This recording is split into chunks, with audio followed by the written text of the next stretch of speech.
Are you ready to master Salesforce and streamline your sales process? In this video, I'm going to show you exactly how to create an opportunity in Salesforce step by step so you can manage your sales pipeline like a pro. First, let's clarify what a Salesforce opportunity actually is. Simply put, an opportunity is a potential revenue-generating deal within your sales pipeline.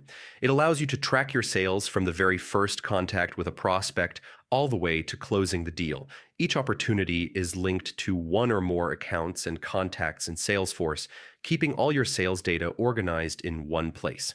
Now, let's dive into creating an opportunity. Start by clicking on the app launcher in the top left corner of your Salesforce interface.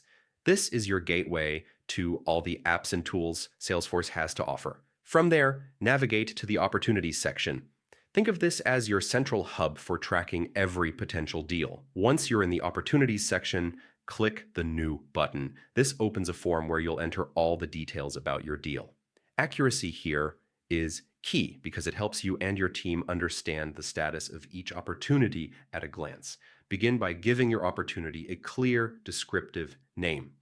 Next, select the associated account. You can pick an existing account or create a new one if it's a new client. Then set a target close date, which is your expected deadline for finalizing the deal. This helps keep your sales process on track.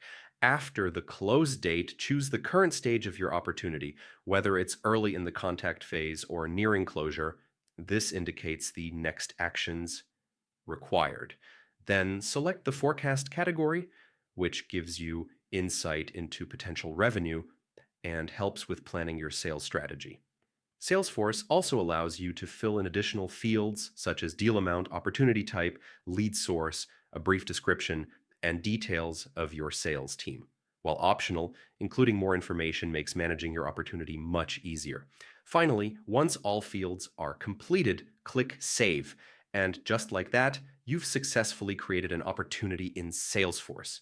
Following these steps will help you efficiently track and manage your sales pipeline, giving you more control and clarity over your deals. Thanks for watching. If you found this guide helpful, make sure to like, subscribe, and hit the notification bell for more Salesforce tips and tutorials. Happy selling!